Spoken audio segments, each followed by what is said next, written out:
So Ray got the driver's side mirror reinstalled. The Vader, the cat, had stolen it and hid it, but I finally found it, and there he is, and he's waiting to steal the mirror off this my Mayflower truck again, and you know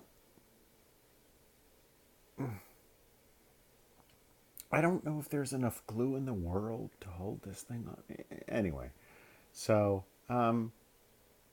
he's he's nuts, and that's apparently his job now is to take Vader, Vader.